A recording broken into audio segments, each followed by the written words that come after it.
আসসালামু আলাইকুম রহমতুল্লাহ। আমি আপনাদের ধৈর্যশীল শ্রোতা বললাম।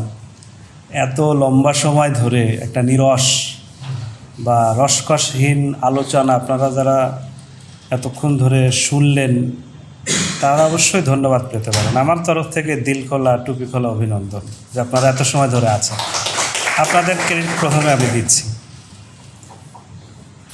এরপরে যারা এখানে আলোচনা করেছেন, আমি দুইজনের আলোচনা শুনতে পেরেছি আলহামদুলিল্লাহ, বা অনেক চমৎকার, সুন্দর, তথ্যবহুল, ইতিহাসের নিরিখে খুবই বাস্তবধর্মী, গবেষণাধর্মী কথাবার্তা বলেছেন এবং আমরা এক ধরনের উজ্জীবিত বোধ করেছি।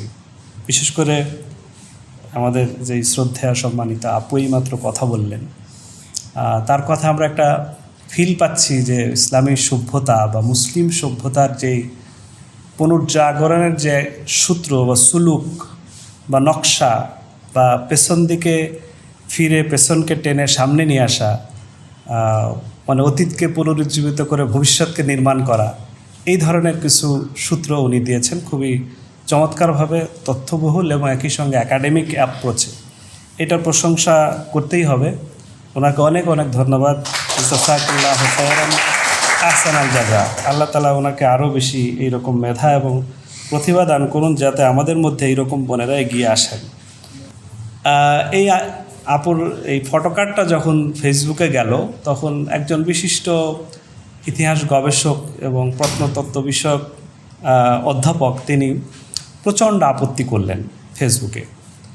তো আমি তাকে ব্যক্তিগতভাবে চিনি, আমার এলাকার মানুষ। তো যাই হোক, আমি নামটা বলছি না। তো আমি তার ওই কথাটা, তার যেই সমালোচনাটা, সেইখান থেকে আমি ধরবো আমার আলোচনাটা। সেটা হলো যে উনি আপত্তি করেছেন যে বাংলা বিজয়, যে ইখতিয়ারউদ্দিন মোহাম্মদ বিন বখতিয়ার খিলজি বা ইখতিয়ারউদ্দিন মোহাম্মদ বখতিয়ার খিলজি, এই বাংলা বিজয় উনি করেছেন কিনা, বা ওনাকে বাংলা বিজেতা, বঙ্গ বিজেতা বলা যাবে কিনা। উনি অধ্যাপক A.K.M. শাহনেওয়াজ, আপনারা চিনেন, জাহাঙ্গীরনগর বিশ্ববিদ্যালয়ের প্রত্নতত্ত্ব বিভাগের অধ্যাপক ছিলেন। ইতিহাসের মূলত উনি ছাত্র, ইতিহাসে পড়িয়েছেন, পরে প্রত্নতত্ত্ব বিভাগ খোলা। উনি অনেকগুলো বই লিখেছেন আমাদের এর উপরে। তো উনি পরিষ্কার, আমি আজকেও এটা পড়েছি, তো উনি এটা বলেছেন যে আসলে বাংলা বললে বাংলাদেশ, যেটা আমরা এখন যেখানে বসবাস করি, বা আমাদের বাংলাদেশের যে মানচিত্র, এই মানচিত্রে ইখতিয়ারউদ্দিন মোহাম্মদ বিন বখতিয়ার খিলজি বিজয় করেন না। এটা তো আমরাই বলছি, এই আলোচনা থেকেই বলা হচ্ছে। দ্বিতীয় কথা হচ্ছে, তাহলে ইখতিয়ারউদ্দিন মোহাম্মদ বিন বখতিয়ার খিলজি আসলে কি বিজয় করেছেন, কোথায়, কোন অংশ বিজয় করেছেন? আমরা পূর্ববর্তী আলোচকরা করেছেন আলোচনাটা, আমি একটু সূত্রটা ধরায় দিই, তারপরে আমি গোড়ার দিকে যাইতে চাই। সেটা হলো যে নদিয়া উনি আক্রমণ করেছেন। উনি এসছেন কোত্থেকে? মূলত বিহার থেকে। বিহার বিজয়ের পর এসছেন। আরও আগে কোথায় ছিলেন? আরও আগে ছিলেন উনি একদম উত্তরপ্রদেশ, ইউপি এখন যেটা বলা হয়, ইউপির মির্জাপুর জেলায় ওনার 2টা পরগনা ছিল। 2টা পরগনা ওনাকে দেওয়া হয়। কে দেন? অযোধ্যার নবাব। তার আগে উনি ছিলেন বদায়নে। বদায়নের আগে কোথায় ছিলেন? দিল্লিতে। দিল্লির আগে কোথায় ছিলেন? আফগানিস্তানের কোথায় ছিলেন? হেলমান্দের কোথায়? গরমশির, দাস্তি মাহ। ওই দাস্তি মানতে, ওখান থেকে ওনার মূলত যাত্রাটা শুরু। আমি ওই গল্পগুলো আনবো, আমি অন্যদের শুনি না এই আলোচনা করতে। তা আফগানিস্তানের হেলমান্দ প্রদেশের যেই জায়গা থেকে ইখতিয়ারউদ্দিন মোহাম্মদ বিন বখতিয়ার খিলজির যাত্রা শুরু, এবং খিলজি বংশের ওইখান থেকে যে ডাইনাস্টিক্যাল যে একটা উত্থান, আমরা এটা ওখানে উনি প্রথমে যান। ওখানকার স্থানীয় যারা সেনাধ্যক্ষ, যারা মোহাম্মদ বিন ঘুরি বা ঘুরি সুলতানের ঘুরি বংশের লোকদের ভারত বিজয়ের জন্য যারা কাজ করছিলেন, তাদের সেনাবাহিনীতে ভর্তি হওয়ার জন্য, তো উনি সেখানে ভর্তি হইতে পারেন নাই। কেন পারেন না? আপনারা এই গল্প জানেন যে উনি একটু খাটো, দেখতে কদাকার, এবং ওনার হাত ছিল স্বাভাবিকের তুলনায় বেশি লম্বা। তো এই কারণে তাকে কেউই সেনাবাহিনীতে নিতে চাইতো না। এটা স্বাভাবিক। সেনাবাহিনীতে ফিজিক্যাল মাপ এখনও করা, কেউ যদি 5 ফিট 4 ইঞ্চির নিচে হয় তাই কিন্তু নিবে না, এবং অনেক রকম করেও এটা হবে না। ফিজিক্যালটা খুবই ইম্পর্ট্যান্ট, আরও যত যোগ্যতায় থাকুক, কারণ এটা অনেক রেকর্ডেড একটা বিষয় এবং অনেক গুরুত্বপূর্ণ একটা মাপ বা স্ট্যান্ডার্ড। তো তখন এটা ছিল। তো তারপরে উনি দেখলেন যে এখানে হচ্ছে না, তারপরে উনি আসলেন দিল্লিতে তখন মোহাম্মদ ঘুরির যে সেনাধ্যক্ষ আমরা জানি কুতুবুদ্দিন আইবক বা কুতুবুদ্দিন আইবেক, ওনার কাছে উনি গেলেন। তো ওখানে ওনার স্থান হলো না, উনি ওখানেও ফেল করলেন, মানে ভর্তি হইতে বা কাজ পেতে বা চাকরি পেতে, সেনাবাহিনীতে ভর্তি হতে, যেভাবেই আপনি ব্যাখ্যা করেন এই জায়গায় উনি ভালো করতে পারলেন না। তারপরে উনি আসলেন বদায়নে উনি ফেল করলেন। আপনি দেখেন একজন যুবক, একজন তরুণ কত দূর পথ মাড়িয়ে এসছে, এই তার কিন্তু একটা তাড়না, তার একটা জায়গা, তার একটা যেই স্বপ্ন চিন্তা, এই জিনিসটা কিন্তু সাথে করে নিয়ে আসছেন।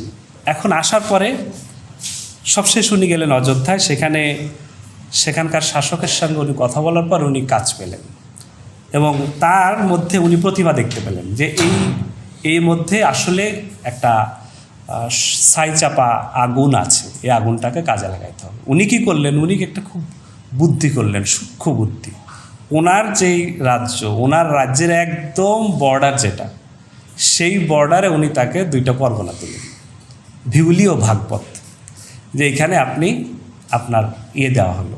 উনি এই জায়গায় ওনার স্বপ্নটাকে বিস্তার করবার, ওনার চিন্তাভাবনা এবং ওনার যেই বিজয় আকাঙ্ক্ষা সেটাকে বাড়ানোর জন্য একটা সুযোগ পেলেন। এখন উনি সুযোগ পাওয়ার পরে প্রথমেই সেনাবাহিনী সংগ্রহ করা শুরু করলেন। আর সেনাবাহিনীতে কারা আসলো? এই সেনাবাহিনীতে কিন্তু ওনার যেখানে উনি জন্মগ্রহণ করেছেন সেখানকার বেশিরভাগ মানে নেতৃস্থানীয় বা তারা যারা ছিলেন তার সঙ্গে, তাদেরকে উনি করলেন, মানে কালেক্ট করলেন, তাদেরকে উনি এখানে অংশগ্রহণ করার সুযোগ দিলেন, বাহিনী তৈরি হলো। তারপরে উনি আস্তে আস্তে চিন্তা করলেন যে আমার এখন কিছু করার সুযোগ, আমার যোগ্যতা প্রমাণের সুযোগ। তখন উনি আস্তে আস্তে ওনার কার্যক্রম শুরু করলেন, রাজ্যের সীমানা বাড়ানোর বা প্রতিবেশী রাজ্যগুলোতে ওনার যেই কর্মকাণ্ড এগুলো বিস্তৃত করতে লাগলেন। আস্তে আস্তে করতে একটা পর্যায়ে উনি বিহার আসার পরে বিহার উনি জয় করলেন এবং বিহার জয় করার পরে তারপরে উনি অপেক্ষায় ছিলেন বা উনি চেষ্টা করছিলেন বাংলায় কিভাবে প্রবেশ করা যায়। এখন বিহার থেকে বাংলায় প্রবেশের জন্য একটা মেইন রাস্তা আছে, এটা হলো তেলিয়াগড়ের রাস্তা। তেলিয়াগড়ের রাস্তায় বাংলার যখন যে শাসক লক্ষণ সেন, তাই না? তো লক্ষণ সেন তখন মূলত আমরা 2 বাংলা যেটা বলি বা এখনকার যে 2 বাংলা, এই পুরো অঞ্চলেরই তিনি শাসক। চট্টগ্রাম বা এই পূর্ব অংশটা বাদ দিলে, হরিকেল জনপদটা বাদ দিলে বাকিটা পুরোটা তারই কন্ট্রোলে ছিল। তো সেখানে শক্ত পাহারা থাকবে, এটা স্বাভাবিক। ইখতিয়ারউদ্দিন মোহাম্মদ বখতিয়ার যে খোঁজটা কিন্তু নিয়েছেন যে এদিক দিয়ে যাওয়ার রাস্তা, কিন্তু এখানে তো শাসকের বা এখানে যে আছে এখানকার যে কর্ণধার, সেখানে শক্ত পাহারা বা শক্ত দিবেন, এটা বাস্তবতাই ছিল। উনি এটা করেছিলেন। উনি রাস্তা ধরলেন ঝাড়খণ্ডের জঙ্গলাকীর্ণ রাস্তা এবং উনি ভাগ করলেন তার সেনাবাহিনীকে অনেকগুলো, যে ওনার সাথে যদি 5000 থাকে বা 4000 থাকে, উনি তাদের কাউকে সাথে নেন নাই, অল্প অল্প গ্রুপ করে ভাগ করে নিয়েছেন, যাতে মনে হয় এরা ব্যবসায়ী দল বা এরা ঘোড়া ব্যবসা করছে বা এই ধরনের নানান রকম মানুষের মধ্যে এক ধরনের যে খুব বড় রকমের কৌতূহল না জাগে বা কোনো রকম একটা কনফিউশন তৈরি না হয় এবং বিপদে রাস্তার মধ্যে যাতে কোনো আক্রমণের শিকার না হন এবং একদম লক্ষ্যস্থল যেই জায়গা সেখানে তিনি পৌঁছে যাবেন। গোয়েন্দা তৎপরতার মাধ্যমে উনি এটা জানছেন আগে যে এখন বাংলার শাসক লক্ষণ সেন কোথায় আছেন। এইখানে আপনাদের একটা তথ্য দিয়ে রাখি বা আপনাদের একটা কথা বলে রাখি, সেটা হলো লক্ষণ সেন যখন বাংলার শাসক, তখন লক্ষণ সেনের মোটামুটি 2টা রাজধানী, একটা উপরাজধানী ছিল। এই 2টা রাজধানী, একটা হলো বিক্রমপুর, আমাদের মুন্সিগঞ্জের বিক্রমপুর, আরেকটা রাজধানী হলো, এটা বুঝতে সুবিধা হবে আলোচনাটা, আরেকটা হচ্ছে লক্ষণাবতী, এইটা হলো মালদা জেলা এখন, যেটা আমরা এই আলোচনাটা নিয়ে আসবো। তারপরে হচ্ছে নদিয়া কি লক্ষণ সেনের আসলে রাজধানী ছিল? আপনি যদি দেখেন নদিয়াতে আসলে কোনো প্রুফ নাই। লক্ষণ সেনের যদি রাজধানী হয়ে থাকে, লক্ষণ সেন অনেক মানে বিজয়ী শাসক, মানে তার হিসাবে তার সময়ে সে প্রায় 20 বছর শাসন করেছে, তার পিতা বা অন্যরা এই রাজ্যটাকে গড়ে দিয়ে গেছে এবং তিনিও অনেক বিজয় করেছেন। যদি উনি 60 বছর বয়সে সিংহাসনে বসছেন, 80 বছর পর্যন্ত ছিলেন, তো এই তো উনি ওখানে কেন ছিলেন, এই সময়টা তো ওখানে কেন ছিলেন? হতে পারে আবহাওয়া পরিবর্তন, অথবা হতে পারে অন্য কোনো কারণ, অথবা হতে পারে একটা গুরুত্বপূর্ণ বিষয়, সেটা হলো সুন্দরবনের একটা খাড়ি অঞ্চলে, সুন্দরবনের গভীরের বা সুন্দরবন সংলগ্ন যে অঞ্চল, সেখানে ডুম্মন পাল নামক একজন বৌদ্ধ শাসক ছিল। এই বৌদ্ধ শাসক আস্তে আস্তে প্রভাবশালী হচ্ছিলেন এবং বিদ্রোহ করছিলেন বারবার সীমান্তে। লক্ষণ সেন হতে পারে যে নদিয়ায় অবস্থান করছিলেন ডুম্মন পালকে দমন করবার জন্যে, এটা একটা কারণ। আরেকটা হতে পারে যে না, ওখানে তিনি আসলে তার একটা উপরাজধানীর মতো ছিল, বা উনি আবহাওয়া বা অবসর কাটানোর জন্য সেখানে ছিলেন। পরে প্রাকৃতিক দুর্যোগে নদীতে বা কোনো ইয়েতে তার ওই রাজধানীর যেসব বিল্ডিং বা স্থাপত্য থাকার কথা, বা যেগুলো খুঁজে আসলে পাওয়ার কথা অস্তিত্ব, সেগুলো বিলীন হয়ে যায়। এসব নানান কারণ হতে পারে। তা আমার যেটা মনে হয়েছে, সে রক্ষণ সেন ওখানে আসলে এই রাজধানী বা ব্যাপক যেই সমাগম করে ফর্মাল বা ক্যাপিটাল, এটা আসলে ছিল না, এটা আমার কাছে মনে হয়েছে। তো যাই হোক, ইখতিয়ারউদ্দিন আসলেন এখানে। আসার পরে বাকি ঘটনা আপনারা জানেন, সপ্তদশ অশ্বারোহী বঙ্গ করিল জয়। এখন উনি এখানে জয় করলেন, কিন্তু ইখতিয়ারউদ্দিন মোহাম্মদ বিন বখতিয়ার খিলজি তো নদিয়াতে থাকেনি নেই। নদিয়া থেকে মালদার দূরত্ব 265 কিলোমিটার এখনকার হিসাবে ধরেন। তো নদিয়া হচ্ছে ধরেন আমাদের কুষ্টিয়া, মেহেরপুর, চুয়াডাঙ্গা অঞ্চলের ঠিক অপোজিট এলাকা, ঠিক আছে। আর এরপরে উনি চলে গেলেন হলো আমাদের রাজশাহী চাঁপাইনবাবগঞ্জ জেলার ওই পাশটাতে, মানে মালদা জেলায়। মালদা জেলার মধ্যে এখন যেই আমরা যে অঞ্চলের আলোচনা করব, সেটা হলো লক্ষণাবতী। লক্ষণ সেন থেকেই কিন্তু লক্ষণাবতী। তো এই লক্ষণাবতীতে উনি চলে গেলেন। উনি গিয়ে এখানে ওনার শাসন বা আনুষ্ঠানিক ফর্মাল প্রশাসন তৈরি করলেন। প্রশাসন তৈরি করার পরে 3টা প্রতিষ্ঠান করলেন। একজন আলোচক খুব সুন্দর বলেছেন যে একটা হলো মসজিদ, একটা হলো মাদ্রাসা, একটা হলো খানকা। এই তিন রকম, এটা হলো সমাজ, মুসলিম সমাজ তৈরির জন্য। আমাদের একটা জিনিস বুঝতে হবে, আমি গভর্নেন্সের ছাত্র, গভর্নেন্স পড়েছি। তো একটা রাষ্ট্র তৈরির আগে, প্রশাসন তৈরির আগে তৈরি করতে হয় সমাজ। আমাদের যেই মূল চেতনা, সেখানে হলো মদিনার সমাজ। তো ধরেন মদিনার কিন্তু সমাজ, মদিনার রাষ্ট্র, এই কথাটা আপনি প্রুফ করা আপনার জন্য খুব টাফ হবে। কিন্তু মদিনার সমাজ, এই কথাটা প্রুফ করতে আপনার কোনো কষ্ট হবে না। এবং মদিনার সোসাইটিটার ভিত্তিতে আগে সোসাইটি তৈরি করতে হয়। সোসাইটি তৈরি করলে যেটা হয়, রাষ্ট্রটা টিকে থাকে। আর যদি রাষ্ট্র তৈরি হয় আগে, সোসাইটি যদি না থাকে, তাহলে সেই রাষ্ট্র টিকে না। এটা হলো একটা বড় কথা। শুনেন, সিসিলি মুসলিমরা জয় করেছিল, সিসিলিটার দ্বীপ। 200 বছর বেশি মুসলিমরা সেখানে শাসন করেছে। সিসিলিতে আপনি এখন একজন মুসলমান খুঁজে পাবেন না। বিজয় করেছিল, কিন্তু সমাজ তৈরি করতে পারেনি। এরকম আরও অনেক জায়গার উদাহরণ আছে যে মুসলিমরা গিয়েছিল, কিন্তু সমাজ তৈরি করতে পারেনি। সমাজ তৈরি করাটা ইম্পর্টেন্ট। ইখতিয়ারউদ্দিন মোহাম্মদ বখতিয়ার খিলজি, উনি সোসাইটি তৈরি করার জন্য এই 3টা প্রতিষ্ঠান তৈরি করলেন। আর মুসলিম সমাজের প্রাণ এই 3টা প্রতিষ্ঠান, মসজিদ, মাদ্রাসা, খানকা। এখন এরপরে তো ওনার মাত্র 1 বছর সময়, মানে 4 সালে যদি বিজয় লাভ করেন, 5 সালেই কাজগুলো করলেন। এরপরে উনি 6 সালেই মূলত তিব্বত অভিযানের জন্য রওনা দিলেন। তিব্বত অভিযান কেন করেছিলেন, এবং ওনার জীবনের সবচেয়ে বড় ট্র্যাজেডি হতে পারে, ট্র্যাজেডি বলতে পারেন, কারণ আপনি তিব্বত অভিযানের গল্প যদি পড়েন, তাহলে আপনার চোখে পানি ছাড়া আর কিছু আসবে না। এইরকম একটা পদক্ষেপ উনি নিলেন, এবং এইভাবে ওনার এত বিশাল একটা সেনাবাহিনী, 10,000 সৈন্য, সব শেষ হয়ে গেল। এবং ওনার শেষ জীবন খুবই দুঃখে, বেদনায়, কষ্টে কেটেছে, এবং মুসলিম নারী বিধবাদের অভিশাপে কেটেছে। অনেক রকম ঘটনা ঘটেছে। তো যাই হোক, আমি সেই গল্পে যাচ্ছি না, আমরা যেহেতু ওই জায়গা থেকে আসবো। তো 4, 5, 6 সালে তিনি ইন্তেকাল করলেন বা মারা গেলেন। এখন ইন্টারেস্টিং বিষয় হচ্ছে, 6 সালে 3 জন গুরুত্বপূর্ণ ব্যক্তির একসঙ্গে একই বছরে মৃত্যু হয়। একজন হচ্ছে ইখতিয়ারউদ্দিন মোহাম্মদ বিন বখতিয়ার খিলজি, আর একজন হচ্ছে লক্ষণ সেন, এবং আরেকজন হচ্ছে মোহাম্মদ ঘুরি। এই 3 জনেরই 1206 সালে মৃত্যু হয়। আর 3টা ইতিহাসের মোড় কিন্তু 3 দিকে নিচ্ছে, আপনাকে খেয়াল রাখতে হবে। মানচিত্রের দিকে যদি আপনি খেয়াল রাখেন, তো লক্ষণ সেন নদিয়া থেকে চলে আসার পরে বিক্রমপুর ছিলেন। বিক্রমপুর থাকার পরে 1206 সালে উনি মারা যান। তার সন্তানরা এখানে বিক্রমপুর এবং আশেপাশের অঞ্চলগুলোকে কিছুদিন আগলে রাখার চেষ্টা করেন। এখন ইখতিয়ারউদ্দিন মোহাম্মদ বিন বখতিয়ার খিলজি যে তার এই শাসনের যে সূচনা করলেন এখানে, এই বাংলা বিজয়, এটাকে আমি বলতে পারি যে ইখতিয়ারউদ্দিন উনি ওই যে অংশটা নদিয়া বা তারপরে আমরা যদি বলি লক্ষণাবতী বা লখনৌতি তিনি নাম দিয়েছিলেন এই অঞ্চল, এবং দিনাজপুর, দেবকোট, পরে উনি রাজধানী লক্ষণাবতী বা লখনৌতি থেকে দেবকোটে স্থানান্তর করেন, ওখানে উনি মারা যান। তো এই অঞ্চল এবং উত্তরের পুরো অঞ্চলটা দিয়ে একটা বড় অংশ তিনি বিজয় করলেন। এরপরে তার তো সিলসিলা ছিল, তারপরে যারা ক্ষমতা এসছেন ওই বংশের যারা লোক এসছেন তাদের ছিল। এখন ওনার পরে আরও দুইজন মানুষকে আমাদের উল্লেখ করতে হবে, তাহলে ইখতিয়ারউদ্দিন মোহাম্মদ বখতিয়ার খিলজিকে বাংলা বিজয়ের সূচনাকারী বলতে পারবেন বা আমরা বলতে পারবো। আরেকটা হলো যে উনি বাংলার অর্ধেক অংশ বিজয় করেছেন, এটা বলতে পারবো।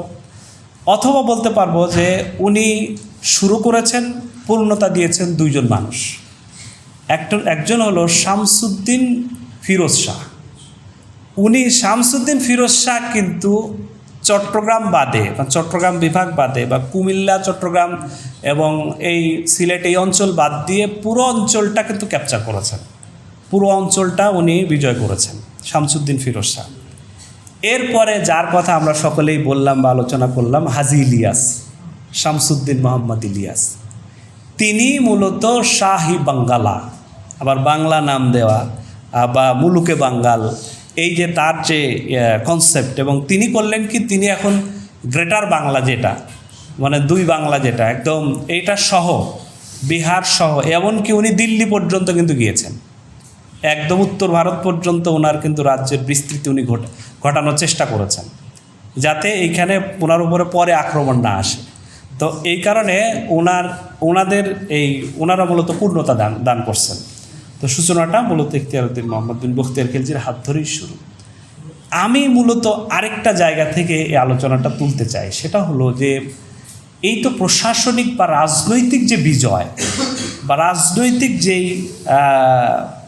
হেজিমনি, এইটা তো ইখতিয়ারউদ্দিন মোহাম্মদ বিন বখতিয়ার খিলজি তারা বা শামসুদ্দিন ফিরোজ শাহ অথবা ধরেন আমাদের ইলিয়াস শাহ, ওনাদের হাত ধরে হইল। কিন্তু বাংলায় এতে ব্যাপক ডেমোগ্রাফিক চেঞ্জ বা ইসলাম প্রচারের কাজটা মূলত কারা করল? এটা সুফিরা। এখানে আমি একটা জিনিস বলতে চাই, সেটা হলো যে আমরা এমন কোনো সুফির সন্ধান পাবো না যারা ইখতিয়ারউদ্দিন মোহাম্মদ বিন বখতিয়ার খিলজির আগে এসছেন, পাবো, তবে তাদের নাম আমরা খুব বিখ্যাতভাবে পাবো না। পরে যাদেরকে পাবো সবাই হচ্ছে তার পরে। ধরেন রাজশাহীর শাহ মাখদুম রূপোশ রহিমাহুল্লাহ, অথবা ধরেন শাহ মাখদুম দৌলা পাবনার শাহজাদপুরে, অথবা ধরেন আমরা শাহজালাল, ওনারা কিন্তু সবাই 1312 ওরা শাহ মাখদুম রূপোশ 1216 সালে যুদ্ধ করেছেন তৎকালীন ওখানে রামপুর, বোয়ালিয়া, রাজশাহী পূর্ব নাম সে অঞ্চল, এবং উনি বিজয় করেছেন। অন্যদেরকে আমরা পাবো এবং বাকিদেরকে পাবো আমরা আরও পরে। শাহজালাল 1346 সালে ওনার সঙ্গে ইবনে বতুতার দেখা হয়েছে, তার মানে উনি ফখরুদ্দিন মোবারক শাহের সমসাময়িক, এগুলো আমরা পাবো। আরও অন্যদেরকে আমরা পাবো, পরে আমরা পাবো নূর কুতুবুল আলম, আরও অন্যদেরকে পাবো, মানে অনেক বড় বড় বিখ্যাত খানজাহান আলী, আর অনেককে পাবো। এই যে সুফিরা, তারা যেই কাজটা করলেন, সুফিরা মূলত দুইটা কাজ করেছেন, এইটা আমাদের এখন একটু খেয়ালে নিতে হবে।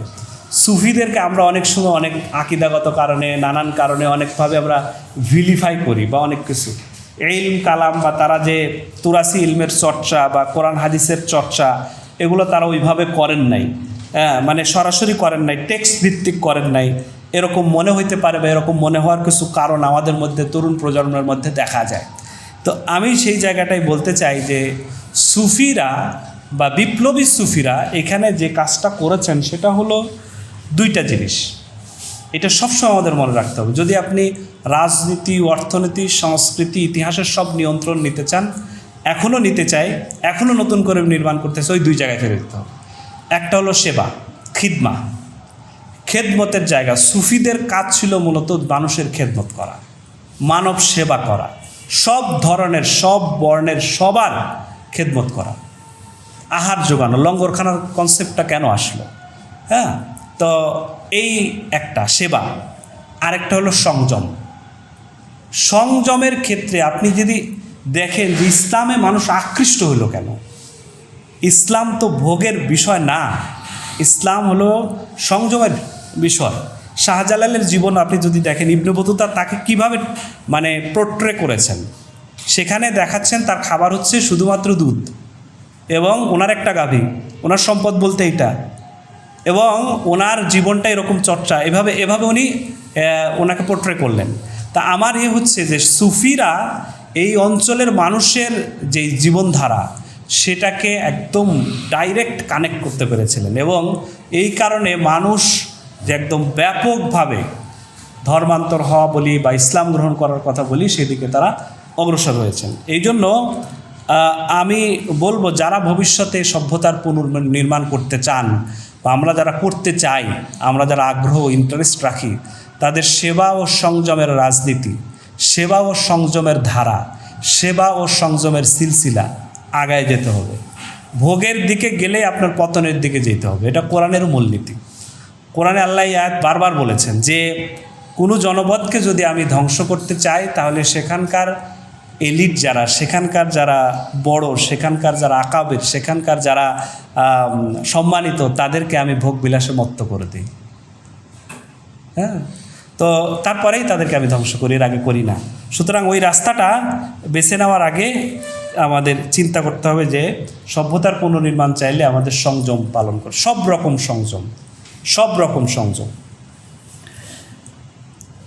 এরপরে আমি আরেকটা জিনিস বলতে চাই, এই যে তারা এই আমাদের সুফিরা আমাদের এই কাজগুলো করলেন, এখন এই সুফিদের পরবর্তীকালে এর পরের সময় আমরা একটু বাংলা ভাষা নিয়ে আমি বলতে চাই যে বাংলা ভাষার নির্মাণটা, বাংলা ভাষার উত্থানটা আমাদের মিফতাহুর রহমান উনি খুব সুন্দর করে বলেছেন যে বাংলা ভাষার উত্থানটা মুসলিম সুলতানদের হাতে, এবং আপুও বলেছেন হয়েছে। কিন্তু আমার একটা আত্মসমালোচনার জায়গা আছে, আমি এটা একটু বলতে চাই, কারণ সবাই একরকমভাবে বললে একটু মুশকিল হয়। তা আত্মসমালোচনার জায়গা হলে এরকম, আমি কবীন্দ্র পরমেশ্বরের যে অনুবাদ, মহাভারতের অনুবাদ, এটা আমার কাছে সংগ্রহে আছে, আমি পড়েছি। তো কবীন্দ্র পরমেশ্বর কিন্তু ওই কথাগুলো বলেছেন, বা যে আমরা যে কথাগুলো বললাম এখন, যে আলাউদ্দিন হোসেন শাহ তিনি পৃষ্ঠপোষকতা করেছেন ব্যাপকভাবে, যেই কারণে হিন্দু পুরাণ, হিন্দু সাহিত্য, হিন্দু ধর্মীয় সাহিত্যটা অনুবাদ হতে পেরেছে বা মানুষের কাছে পৌঁছাতে পেরেছে। এর আগ পর্যন্ত তো এটা মানুষের কাছেই পৌঁছাইতে পারেন, অন্যরা ধরতেই পারতো না, তো ওনারা এটা সুযোগ করে দিয়েছেন। এটা ঠিক আছে, কিন্তু আত্মসমালোচনার জায়গা যেটা, সেটা হলো যে সুলতানি আমল চলল, সুলতানি আমল গিয়ে আমরা পেলাম নবাবী আমল, তাই না? নবাবী আমলে আমরা 1757 সালে আমাদের পলাশির সূর্য, স্বাধীনতার সূর্য স্তমিত হয়ে গেল, বা আমরা ফেল করলাম। আরও 100 বছর পরে গিয়ে আমরা ফেল করলাম হচ্ছে দিল্লি হারাইলাম, মানে আনুষ্ঠানিকভাবে 1857 সালে। তো এখন এর পরে এই যে বাংলা ভাষার যে সিলসিলা, বাংলা ভাষার যেই উত্থানকাল বা উন্মেষকালে মুসলমান নৃপতি, মুসলমান শাসকদের ভূমিকা এরপরে অফ হয়ে গেল। এরপরে তো মুসলমানরা ক্ষমতায় নাই, মুসলমানরা রাজনীতিতে এক ধরনের অস্পৃশ্য, বা রাজনীতি তাদের হাতে নাই, তারা পরাজিত শক্তি। এরপর আসলে উপনিবেশ, মানে ব্রিটিশরা নিয়ে নিল। এর বাংলা ভাষার পুরো দখলটা যখন চলে গেল কলকাতায়, এবং কলকাতায় কয়েকটা কলেজ আমরা জানি, Fort William college, Presidency college, Hindu college, Sanskrit college, এইগুলো তৈরি হলো। তৈরি হওয়ার ফলে এখান থেকে বাংলা ভাষার পুরা কর্তৃত্ব চলে গেল বর্ণ হিন্দুদের হাতে। এখন যাওয়ার ফলে এই চেঞ্জটা কিন্তু পুরা ইতিহাস বলেন, সাহিত্য বলেন, সব জায়গায় চেঞ্জটা তৈরি হলো। এই বয়ানগুলো পাল্টে যেতে লাগলো, ন্যারেটিভগুলো পাল্টে যেতে লাগলো। এতদিন মুসলমানরা আক্রমণকারী ছিল না, এতদিন মুসলমানরা কেবল লুটপাটকারী ছিল না, দখলদার ছিল না, বিদেশি ছিল না, আগন্তুক ছিল না, কিছুই ছিল না। এরপর থেকে সব প্রকল্প আকারে আস্তে আস্তে বাইর হতে লাগলো। এখন আমরা এই বাংলা বিজয়ের পরে বা বঙ্গ বিজয়ের পরে যেই পরিবর্তনগুলোর কথা আমরা শুনলাম বা পরিবর্তনগুলোর কথা আমরা উল্লেখ করলাম, সেই পরিবর্তনের ধারায় উপনিবেশের পরে আসার পরে পাকিস্তান যখন আমরা পেলাম, মানে স্বাধীন হলাম প্রথমবারের মতো, মানে আমরা বর্ণ হিন্দুর অত্যাচার থেকে এবং জমিদারি প্রথা থেকে মুক্তি পেয়ে আমরা ভূমি এবং আমাদের কথা বলবার স্বাধীনতা অন্যান্য সব কিছু যখন আমরা প্রথমবারের মতো পেলাম, তারপরে যখন আবার ৭১-এ যখন আমরা বাংলাদেশ পেলাম, পাওয়ার পরে তো আমাদের ৫০-৬০ বছর চলে গেল। তো এখন চলে যাওয়ার পরে আমরা কি ইনস্টিটিউশন বিল্ডিং করলাম? আমাদের ৮৩ ধারার যেই প্রতিষ্ঠানগুলো, সেই প্রতিষ্ঠানগুলো আসলে কতটা সফল আমার মনে হয় আমাদের একটু পুনর্মূল্যায়ন করতে হবে। আমাদের একটু ভাবতে হবে যে এই সমস্ত প্রতিষ্ঠান, ধরেন আপনি মাদ্রাসা, ধরেন আপনি খানকা, ধরেন আপনি মসজিদ, ধরেন আপনি ইউনিভার্সিটি, ধরেন আপনি কলেজ, স্কুল, যা আছে প্রতিষ্ঠান বলতে যা বোঝায়, সব কিছুকে আপনি একসাথে রেখে একটা পুনর্মূল্যায়ন করেন যে আমরা আসলে আমাদের যে মুসলিম ঐতিহ্যের যে ধারা, মুসলিম সভ্যতার যে ধারা, সেই ধারার আলোকে এখানে অবভিয়াসলি এই কথাটা বলতে হবে যে মুসলিম সভ্যতার পুনর্জীবন ঘটলে কি অন্যদের ডিমিন করা হয়, অন্যদের ডেমন বানানো হয়, অন্যদের ছোট করতে হয়? না, করতে হয় না। ইসলামী সভ্যতার, মুসলিম সভ্যতার উত্থান ঘটলে অন্যদের কোনোভাবেই সাপ্রেস করতে হয় না। কারণ এই যে আমরা যদি শামসুদ্দিন ইলিয়াস শাহর কথা শুনি, ওনার কিন্তু সুফিদের সঙ্গে সম্পর্ক ছিল খুব গভীর। সুফিরা বা তৎকালীন আলেম ওলামারা তাকে বলতেন যে আপনি এই আপনার প্রশাসনে হিন্দু বা অন্যান্য ধর্মের লোকদেরকে নিয়োগ দিবেন না, কিন্তু উনি কিন্তু ওনার প্রশাসনে অন্য অনেক লোকদেরকে নিয়োগ দিয়েছেন যোগ্যতার ভিত্তিতে, দক্ষতার ভিত্তিতে, এবং তার কারণেই কিন্তু ওনার এই যে পুরা অঞ্চলটার বিজয় এবং এটা সাস্টেইন করবার মতো যে ক্ষমতা ওনার কিন্তু তৈরি হয়েছিল। এই দক্ষতাটা আপনার থাকতে হবে প্রশাসন পরিচালনার জন্য এবং রাজনৈতিক ব্যবস্থা পরিচালনার জন্য। আপনার ওই রকম লোক বের করতে হবে যে কাকে দিলে কোন কমিউনিটিকে আমি কন্ট্রোল করতে পারবো। এটাই তো রাজনীতি। আপনি আপনার রুটি পাই কিভাবে ভাগ করবেন এবং কিভাবে অন্যদেরকে আপনি দিয়ে সন্তুষ্ট করবেন, তার আলোকে প্রজা বা নাগরিক বা আমরা যাদেরকে সিটিজেন বলি তারা কিন্তু সন্তুষ্ট থাকবে অথবা তারা আপনার বিরুদ্ধে দাঁড়াবে। এই জায়গাটায় আমার মনে হয় খুব কাজ করবার আমাদের সুযোগ আছে। আমি এই আজকের যে প্রতিষ্ঠান আয়োজন করেছে Dhaka forum of thought and civilisation, তাদেরকে আমি অনুরোধ করব তারা যেন এই দায়িত্বটা একটু হলেও নেয়। টিম করে যে বাতি জ্বলছে সেই বাতিটা যেন তারা ধরে রাখে এবং নিভতে না দেয়। এবং আমি আরেকটা কথা আমি বলতে চাই, সেটা হলো যে আমাদের তরুণ যারা, যুবক যারা, তাদের কাছে ইতিহাসের পাঠ, ইতিহাসের যেই কথাগুলো, ইতিহাসের বক্তব্যগুলো তুলে ধরবার জন্য এই ধরনের আয়োজন, এই রকম আয়োজন যতগুলো আমাদের করা প্রয়োজন। লোকেরা কি বলল, কি সমালোচনা করলো, আমরা সব হাসি মুখে বরণ করে নিব, কিন্তু আমাদের যে কথা, আমাদের যে বক্তব্য, তা আমি বলে যাব, আমার পরে আমার সন্তান বলে যাবে, তার সন্তান বলে যাবে, বলে যেতেই হবে। বলতে বলতে একদিন সবাই বলবে, এবং সবাই বললে আবার তখন ওই সভ্যতা ফেরত আসবে, যেই সভ্যতা আমার পূর্বপুরুষ, আমার পূর্বসূরীরা তৈরি করে গেছেন, সূচনা করে গেছেন, ফাউন্ডেশন দিয়েছেন, সেটাকে নির্মাণ করেছেন। ভেঙে গেছে, আস্তর খসে গেছে, পলেস্তারা পড়ে গেছে, এর সব রকম বুনিয়াদ হয়তো ধসে গেছে, কিন্তু যেই ভিত্তি আমাদের, সেই ভিত্তি তো ধ্বংস হয়নি। সেই ভিত্তির জায়গায় আমার মনে হয় আমাদের নির্মাণ, আবার পুনর্নির্মাণ শুরু করলে আমরা মনে হয় সফল হব।